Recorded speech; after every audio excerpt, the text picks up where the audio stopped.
গোপাল নিয়ে বাড়ি আসেন।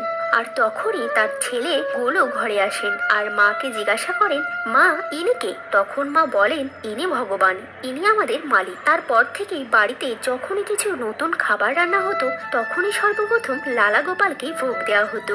প্রথম এই সকল জিনিসই গোলুই পেত, যার কারণে গোলুর খুব হিংসা হতে লাগলো আর মনে মনে লালা গোপালকে বকতে লাগলো।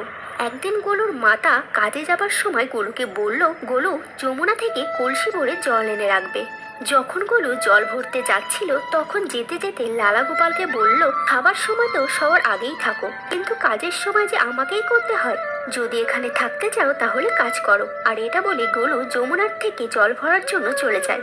গোলু যখন যমুনার থেকে জল ভরতে যাচ্ছিল তখনই তিনি দেখেন যমুনার ভিতরে লালা গোপাল বিরাজমান রয়েছেন আর বলছেন, দেও গোলু, আমি তোমার কলসি ভরে দিচ্ছি। গোলু তাকে দেখে অবাক হয়ে যায় আর বলেন, না না, আমি একাই ভরে নেব। কিন্তু লালা গোপাল তার কোনো কথা না শুনে কলসি নিয়ে জল ভরে বাড়ি নিয়ে আসেন। গোলু বাড়ি এসে ভয় পাচ্ছিল আর ভাবছিল, যদি মা জানতে পারে আমি লালা গোপালকে দিয়ে কাজ করিয়েছি তাহলে আমাকে ভীষণ মারবে।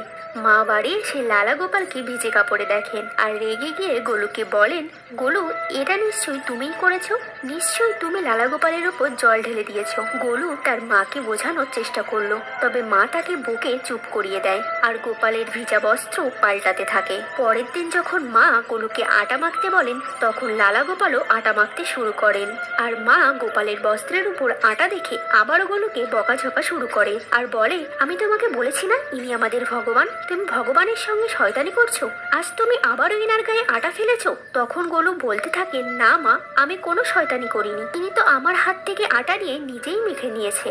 গোলুর মা এটি শুনে কিছুই মানেন না, আরো বরঞ্চ রেগে যান। পরের দিন যখন গোলুর মা জঙ্গল থেকে কিছু কাঠ আনতে পাঠান তখন গোলু ভয় পেয়ে ভাবতে থাকেন লালা গোপাল যদি আবারও তার পিছু নেন।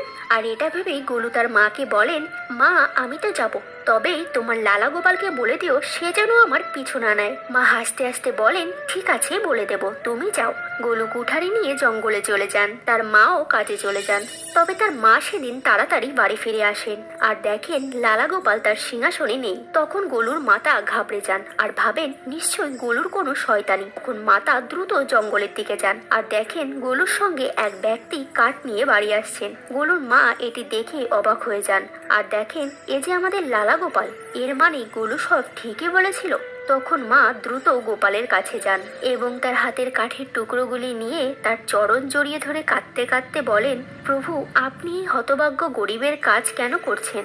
তখন গোপাল হেসে বলেন, একবার আমাকে নিজের মনে করে তার মান রাখার জন্য এক মহিলা ভক্ত বৃন্দাবন থেকে একটি লালা গোপাল নিয়ে বাড়ি আসেন আর তখনই তার ছেলে গোলু ঘরে